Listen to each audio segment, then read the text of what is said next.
प्यारे बच्चों, आज की ये कहानी है उत्तर दिशा में बसे एक जंगल की, जहाँ बड़े जंगली जानवरों के साथ साथ खूबसूरत पक्षी भी रहते थे। यहाँ के नन्हे जानवर और रंग बिरंगी तितलियाँ जंगल की खूबसूरती को दोबाला करती थीं। इसी जंगल में रानो चिड़िया भी रहती थी। रानो चिड़िया का एक बच्चा जिसका नाम गट्टू था, रानो चिड़िया से एक दिन सवाल करने लगा, मम्मी, ये जंगल में रहने वाले सभी जीव का कोई ना कोई सरदार है, तो क्या हमारा भी कोई सरदार है? अरे नहीं बेटा, हमारा तो कोई सरदार नहीं, पर तुम हो मेरे नन्हे बादशाह। यही बातें करते करते दोनों हंसने लगे। एक दिन टुनटुन मौसी जंगल से गुजर रही थी कि उसको रानो चिड़िया मिली।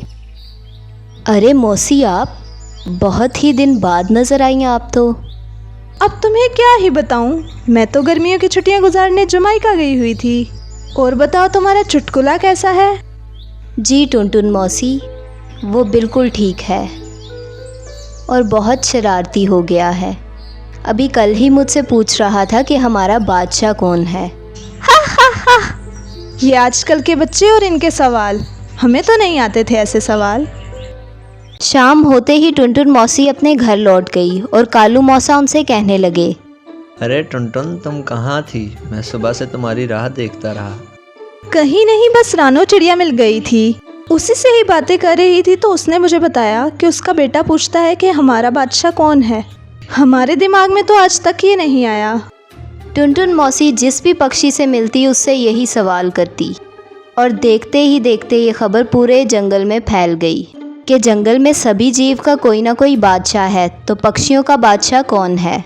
इसी गुत्थी को सुलझाने के लिए सभी पक्षी एक स्थान पर इकट्ठे हुए। तभी तोता बोला, तो क्या आप शुरू करें?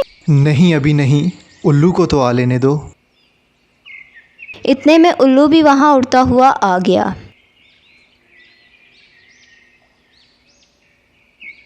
आओ, तुम्हारा ही इंतज़ार था।